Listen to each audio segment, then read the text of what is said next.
México, un lugar de mucha cultura, tradiciones, celebraciones. Un país con una amplia gama de climas, colores y sabores. Un lugar lleno de oportunidades, historia digna y un futuro prometedor. México, un lugar de corrupción, muertes constantes, deudas y una serie de acontecimientos que han marcado el día a día de sus habitantes. Al mismo tiempo, es un país en donde la gente recibe grandes cantidades de información, pero no la que necesita. México, lugar que se mueve por los sentimientos, mismos sentimientos que han sido parte de la historia, de nuestra historia. El país que ha sido testigo de grandes levantamientos, movimientos armados y no armados, mostrando un descontento colectivo y el cansancio por la opresión que viven sus pueblos.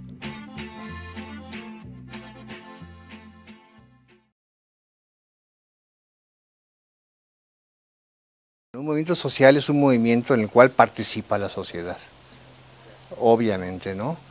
Y participa de manera coordinada. Son brotes dentro de una sociedad que reflejan un descontento, un cambio de valores, un cambio de situación de la sociedad, ¿no? Un movimiento social entonces se produce como una forma social o cultural de manifestación de los intereses, de las identidades de estos actores. De algún modo los movimientos sociales son los que permiten, al entrar en conflicto entre sí, dinamizar y movilizar a la sociedad.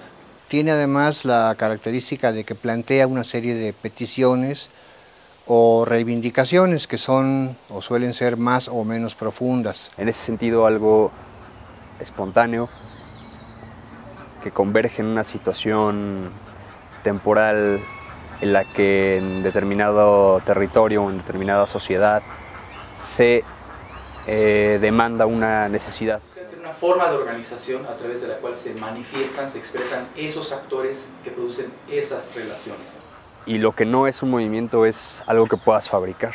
Un pequeño descontento se junta con otro descontento, se junta con otro descontento y empiezan a tener cierta sintonía y conectan con un contexto específico en el que un montón de voces pequeñitas se convierten en una especie de voz colectiva.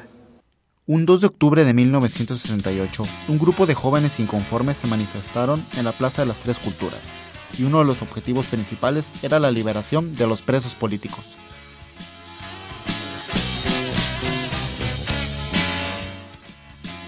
Estuve en Tlatelolco y estuve incluso en la tribuna del edificio Chihuahua y me bajé como 10 minutos antes de que empezara el mitin. Se caracteriza por la fiesta que hubo alrededor de una serie de peticiones. Fue prácticamente todo el movimiento una fiesta, hasta el 2 de octubre.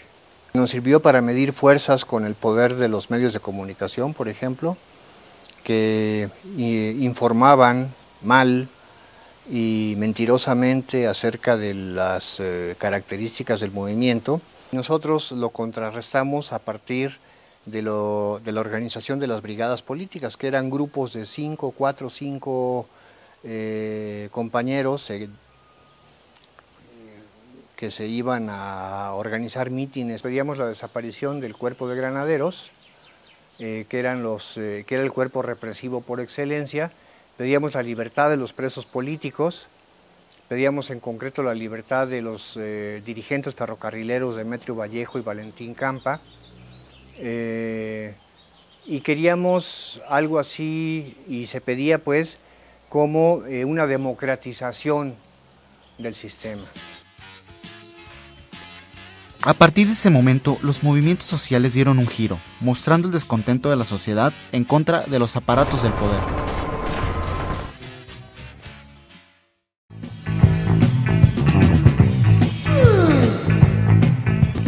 El jueves 10 de junio de 1971 se presentó la masacre del Corpus Christi, o también llamado Halconazo. Una manifestación estudiantil fue salvajemente violentada por un grupo paramilitar conocido como los Halcones, mismo grupo que estaría al servicio del Estado. La mayor parte queríamos la revolución. No cualquier revolución, sino la revolución socialista. Por el deseo de cambiar radicalmente el país, cambiarlo para bien, cambiarlo para que la gente fuera más feliz, más rica, más potente, para que no hubiera tanta injusticia, Y eso creo que era fundamentalmente nuestra lucha. El presidente Luis Echeverría se desligó de los hechos, negando lo ocurrido, acusando de guerrilleros a los estudiantes y dejando el atentado sin explicación.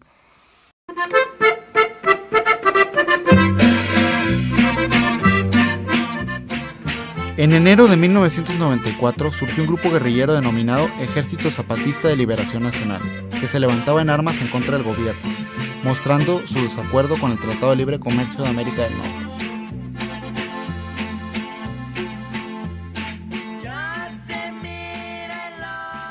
El zapatismo es un movimiento que podríamos decir de nuevo tipo.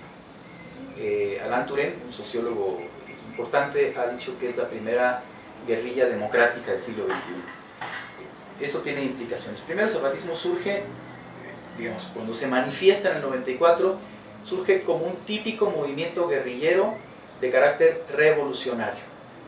Se propone explícitamente tomar poblaciones, enfrentarse con el ejército, avanzar hacia la capital del país, derribar el gobierno de ese momento, que era el de Salinas de Gortari, y tomar el poder. El zapatismo va a modificar su comportamiento por una serie de circunstancias que van a ocurrir en el entorno de la sociedad mexicana y de la sociedad internacional.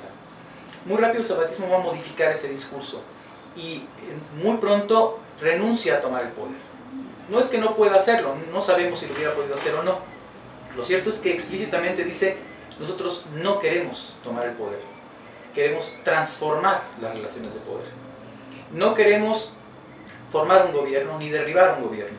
Queremos que el gobierno que esté gobierne para todos y gobierne de una manera particular, que mande obedeciendo, que gobierne a partir del mandato de su sociedad.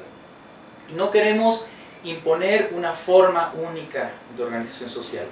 Queremos que la diversidad de las formas sociales, de las formas culturales se puedan manifestar. Su principal objetivo era que se reconocieran los acuerdos de San Andrés, que exigían su derecho a la vida, el ser reconocidos como tales y defender la libertad de los indígenas. Hasta la fecha, el movimiento zapatista sigue vigente en Chiapas y es un ejemplo de lucha por los ideales y los sentimientos.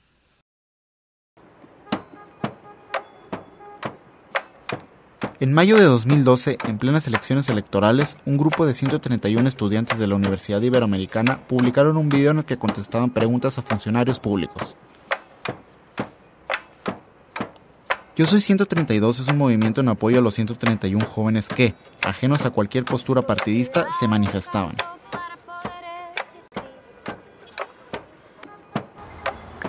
O sea, primero fue una marcha, ¿no?, en mayo, después de lo que pasó en la Ibero. Después de esa marcha hubo un llamado a hacer asambleas en las universidades, que fue un llamado nacional. Se hizo aquí en la Ibero, por ejemplo, una asamblea no nada más con alumnos de la Ibero, de hecho éramos minoría.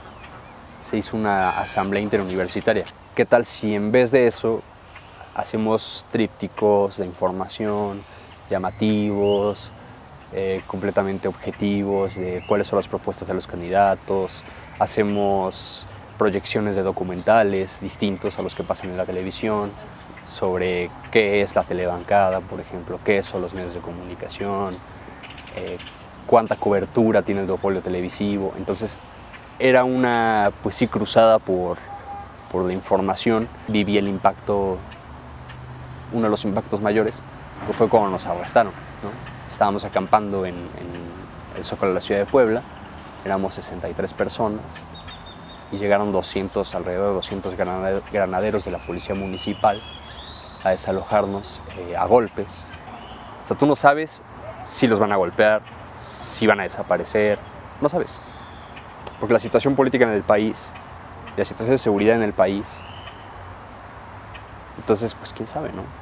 Yo Soy 132 representa la nueva generación de movimientos sociales, en donde los jóvenes universitarios de escuelas privadas se unen a la lucha por los derechos, agregando los medios como un papel principal.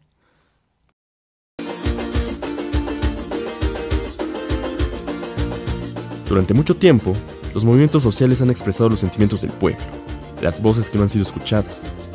Jóvenes, indígenas, campesinos, mujeres y hombres han tratado de lidiar con quienes los someten. Y siempre está algo que los mueve, que los lleva a levantarse, a hacer algo. Lázaro.